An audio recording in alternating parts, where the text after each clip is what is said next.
Hey everyone, Anthony here. I hope you're doing well. We haven't used this camera angle in a while. So I want to talk about why I became a crypto millionaire. Usually people would talk about how they did it, and to me the how isn't really the interesting part. I took like a bunch of notes, but I'm only going to read the how stuff. I'm going to just talk off the top of my head for everything else. So the how is actually pretty simple because all you really have to do is be really wise and careful with your money and research everything before you invest. Be 100% confident before you put your money anywhere, plan ahead, research all the laws and anything that might happen in the future. Don't be too attached to your investment. If something's not meeting your financial goals or expectations, research other stuff to see if there's anything else out there that might make up for your current investment shortcomings. And also be really obsessed with protecting your investment. Learn how to store your Bitcoin safely and learn like security and password management and all that and put it into practice. So, why? What happened in my life that led me down this path? This is it's really personal. Hopefully everything makes sense and I get everything out concisely. I kind of take notes because I want to keep things in order and make sense because I know I have a hard time of doing that and I ramble and everything. My mind is just really disorganized, I guess. Like everything makes sense in my head, but expressing it to other people, I'm not so good at that. Anyway, let's get started with it, I guess. It started in way back in 2007. It actually started a lot earlier than that. Growing up, I failed high school. I didn't graduate. I failed English. I didn't graduate. I didn't get a diploma or anything. So leaving high school, uh, I got a job through a temp agency working at a factory, just putting things in boxes. I worked my way up to running the warehouse there. Uh, and by 2006, I moved out of my mom's apartment. So also before all this, uh, my parents split up in 2004 or 2005, something like that, when I was 18.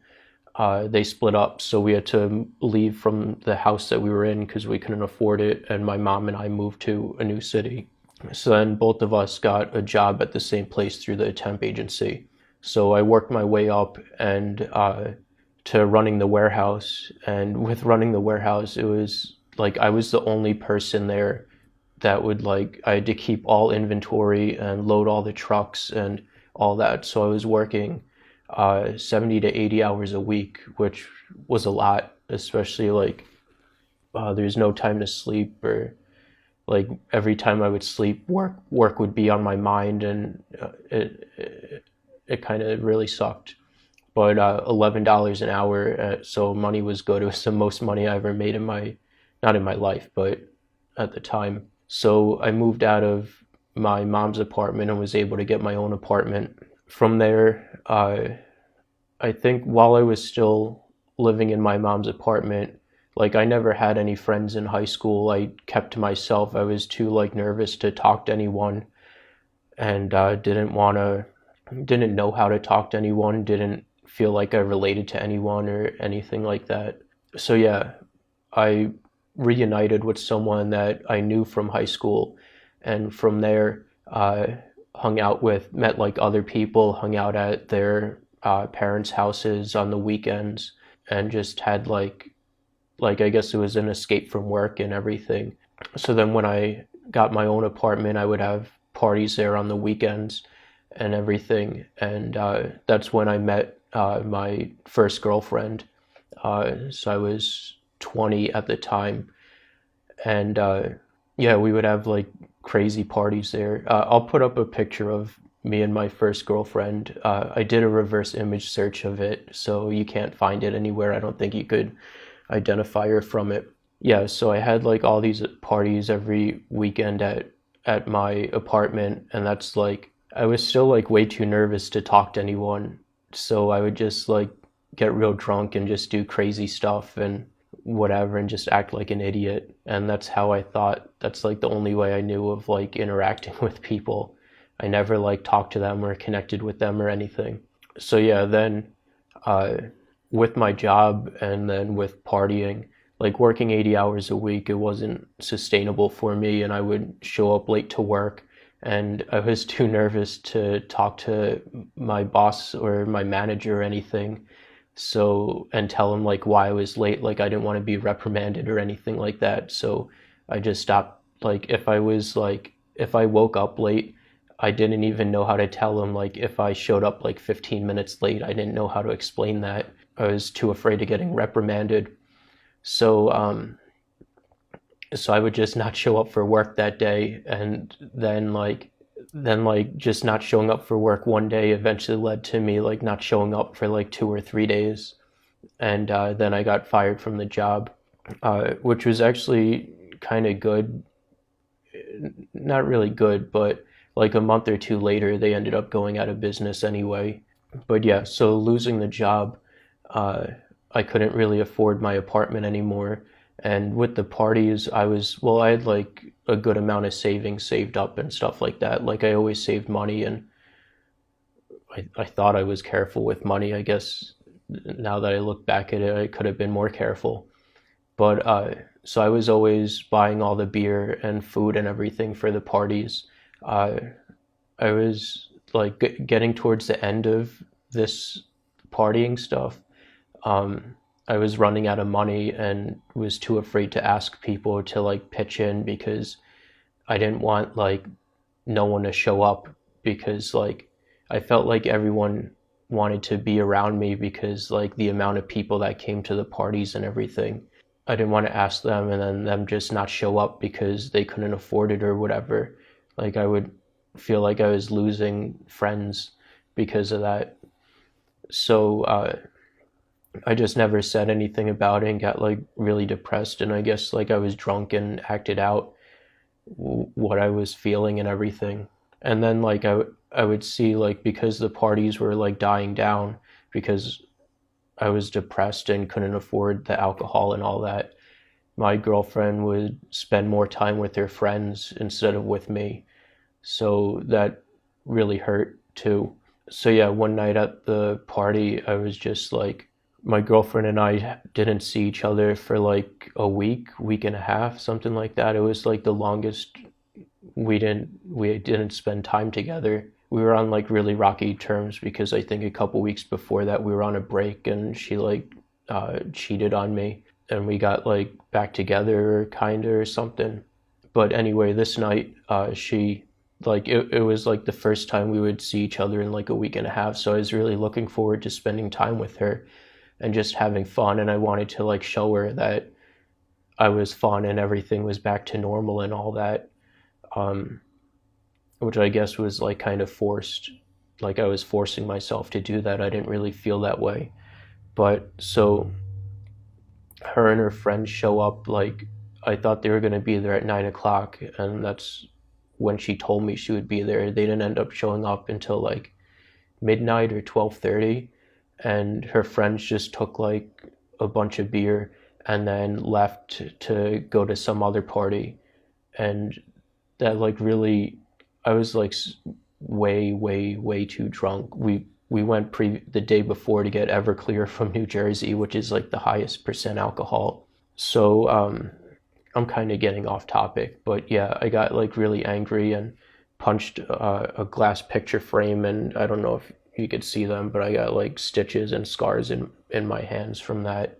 And then like that was like the end of the parties and everything, and the last time that like my girlfriend talked to me. I mean, like we talked, I still tried talking to her and like getting her back, but she just wouldn't uh, be a part of it. Anyway, that's not the point of all this. My relationship with that girl, like I really wanted to marry her. Her family lived in the nicest, richest part of the neighborhood, and like she was going to college and all that,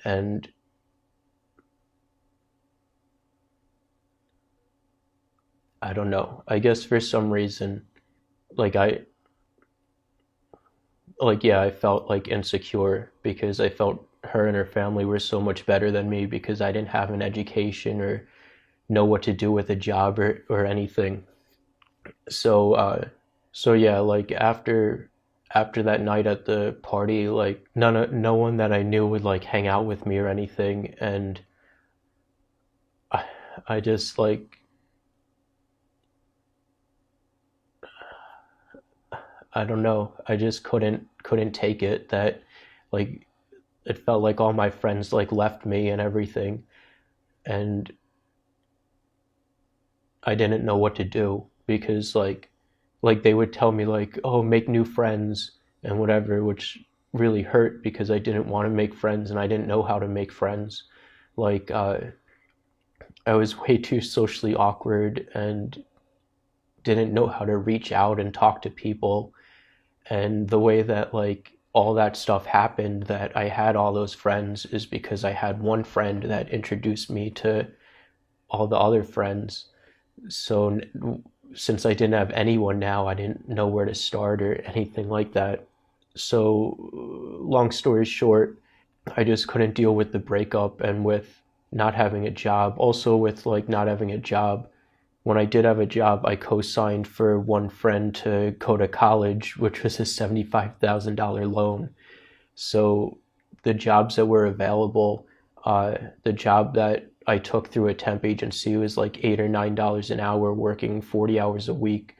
So I wouldn't be able to afford my apartment, and then I was afraid of if I kept working there, my wages would get garnished because of that loan that I co-signed. So I just didn't know like any way out of any of the stuff that any of the mess that I was in. So I ended up going to the psych ward uh, for like multiple suicide attempts, and I was there. I think it was like 9 times in a year and a half. While I was there, they diagnosed me with uh, autism and bipolar and schizophrenia and depression, and they had me on like all these medications, which I never like consistently took any of the antidepressants or the antipsychotic medications. I tried them for like a couple days and then gave up. Uh, it takes like 30 days for them before you see any effects of them. But I would take like all the Xanax and the Ambien that they gave me in like one day and just black out because I didn't know, because I just couldn't deal with everything that was going on in my life. I didn't know like a way out. So I would just like black out and try to forget about everything, I guess. Also with the Xanax being like supposed to help with anxiety and stuff, I thought that that was my reason why I wasn't making friends, that because I was too nervous around like new people. So I would take like when I would go out socially, I would take like Xanax, and if I was too nervous or things weren't going as planned, like with interacting with people, I would take like another Xanax because I thought that me being nervous is what the problem was. But that wasn't actually the problem. The problem is that I didn't know how to talk to people. So, where am I? So, yeah, also with being diagnosed with all that stuff and being put on disability, I was too embarrassed to tell like anyone about it. So I kept that like a big secret from everyone. Like a couple people knew, like my mom and my grandma knew. And I also kept in touch with my ex-girlfriend's father because, well, at one party, this is a whole nother story. So like, I think like 5 months after we broke up, after that party at my house, uh, someone invited me over their house, like one of my old friends from the parties that I had. And I went over there and no one was talking to me. And I got like real drunk and angry and threw a giant rock into the hood of her car because she wouldn't talk to me. And she went like, I don't want to get into that story. But yeah, so I ended up talking to her father because I had to pay for the damage to her car. And so I kept in contact with him and uh, all that. So those are the two things that led me to where I am. Like, I was disabled, I didn't graduate high school, I didn't know, like, there was no way to get the type of life that I wanted. Like, I wanted to get my girlfriend back, and I felt that the reason that she left is because I didn't have a good enough job for her to want to be with me. So I lost track again. And also with being embarrassed and stuff, I wanted to like work my way up to having a good job and do it like without going to college because I couldn't afford college or anything. And I didn't even know how to get my GED. Like, I looked into it like once and it just seemed like this whole complex process. And I'm sure now like I could figure it out now that I'm older and my head is clearer and I could like figure out things on my own. But yeah, so I spent like all my time trying to study computer stuff because there were like all these people that I knew from school that went to college and had like office jobs and they didn't have to do like manual labor, and it felt like a dream to do that, to leave like factory jobs and be able to do like an office job or some like tech job or something like that. So I started studying computer stuff, and that's when I like met up with people online, and uh, everyone was into jailbreaking iPhones then, and I guess I wanted to be different, so I got an Android HTC Aria and like hacked that, and then met up with people there with computer stuff in like an IRC channel, and I still talk to them to this day. Then I started learning about computers from them and everything, and that's how I have like all these computers, because I became obsessed with learning about them and studying and everything.